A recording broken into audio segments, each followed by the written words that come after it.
evening. Martin, let's start with you. I mean, this is a necessary evil. No one likes it, but it's got to happen for passengers, hasn't it? Well, this is déjà vu from the government, and for the 11th year in a row, we see above inflation fare increases, and this is just piling on more and more financial pressure for the average rail user and commuters across the country. 4.1% is a huge amount when wages are stagnating by 1.3% annual increases every year. How much more pressure can rail users take? Well, let's find out, shall we? Richard Wellings, I mean, a lot of these passengers are sitting ducks, quite literally. I mean, it does seem unfair, doesn't it? Well, it is tough on commuters, but the alternative is far worse, which is for taxpayers to be forced to pay even more towards the railways. At the moment, including the increase in Network Rail's debt, they're already paying around 40% of industry costs. That's completely unacceptable. OK, that sounds right, doesn't it, Martin Abrams? I mean, sure, it's right that the people who use the trains are commuters pay more than us, the taxpayers, who might not use them. Well, I think you've got to look at the wider benefits of rail travel and having a decent railway system across the UK. You know, taking cars out of the cities, off the roads, the benefits to the wider environment. So we at the Campaign for Better Transport are actually in favour of subsidised railways.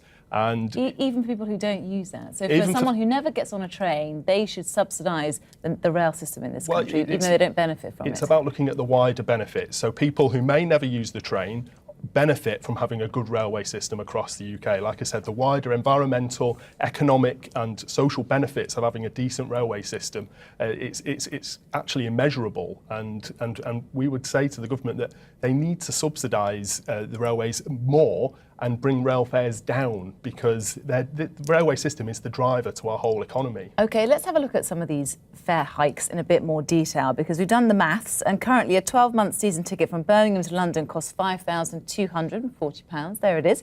If it goes up by an average of 4.1%, as predicted, it'll cost £5,455 by January. But train companies could increase some fares by as much as 9.1%, which means that the same ticket from Birmingham to London could now cost £5,717. So, Richard Wellings, I mean, how affordable does that sound to a commuter who isn't seeing their wages rise? I mean, how would you suggest that that person finds that extra £477 a year? Where are they going to find that?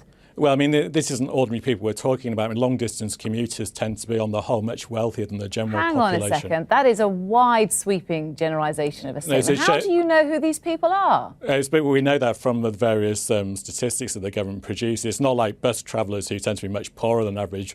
Rail commuters, and particularly long-distance commuters, are generally wealthy middle-class people. So you're happy to say everybody who's using a train tonight from London to Birmingham is a wealthy person? No, I'm not saying that, but there's no egalitarian argument here. And also, it's bogus to say it's going to drive people onto the roads, because these are completely different markets. Most of it's into central London. People aren't suddenly going to start driving into central London. That argument is nonsense.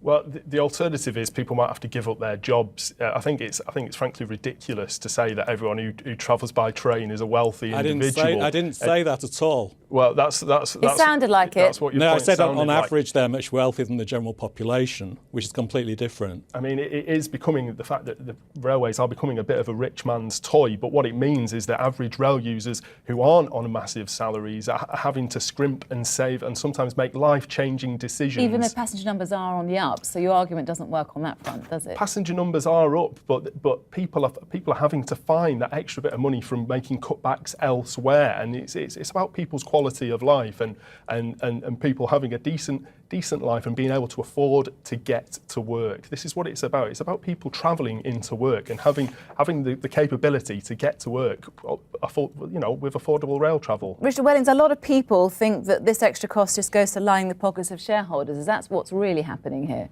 Well, there is a real problem there, and that's because the government introduced this very complex artificial structure for the rail industry after privatisation, and that does push up costs. So there is a case for radical reform and trying to simplify the system so we can get taxpayer subsidies down. And Martin Abrams, just to finalise, are you wanting the network renationalised? Is that your goal? No, that's not our goal at all. Our focus is on passengers and giving the best deal for passengers across the UK. We want people to be able to access public transport like the train service easily and affordably. Okay. Martin Abrams and Richard Wellings, thanks very much.